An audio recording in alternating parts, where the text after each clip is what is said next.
it's Jessica, Freedom Canine Training, and in this video I want to chat with you about Flirt poles. Finding an appropriate drive outlet for your dog is important for their overall quality of life, and a Flirt pole or Flirt stick is a great way to not only burn off some excess energy that your dog may have and get them exercise, but it's also going to tap into and satisfy their natural instincts to chase and hunt and grab, and it's going to offer them some fulfillment. There's a lot of them out there on the market today, and you can even DIY it if you want, but this one by Squishy Face Studio is my favorite. The basics of it is it's a PVC pipe with a bungee cord and a replaceable lure. Creating game rules and sprinkling in obedience commands is going to do a few really awesome things for you. First of all, it's going to help your dog strengthen the commands that you're working on by reinforcing it through play.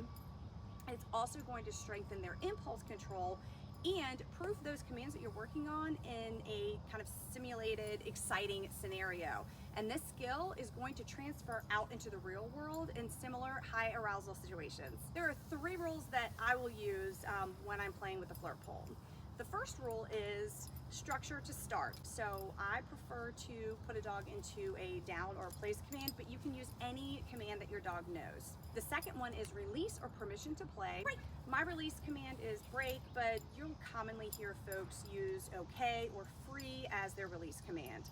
And the third one is I want the dog to drop it on command. There's many different ways to get your dog to release on command. I really love to use play, especially tug, to begin to pattern my out command.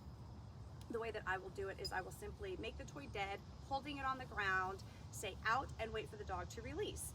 Back into a structure command and release again for play. To play, simply try to keep the lure away from your dog for a little bit.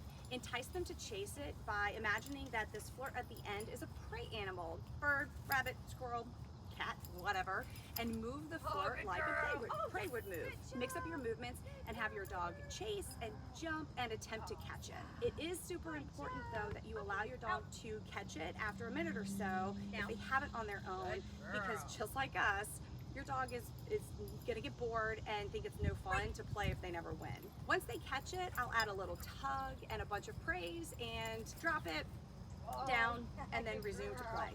Good girl. Good job. Good girl. Yes. Good job. Out. Good job. Down. Down. Good girl. Break.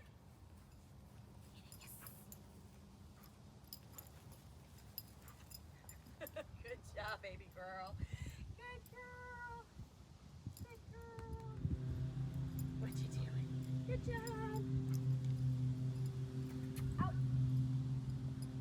Good. Break. Good girl. Good girl. Break.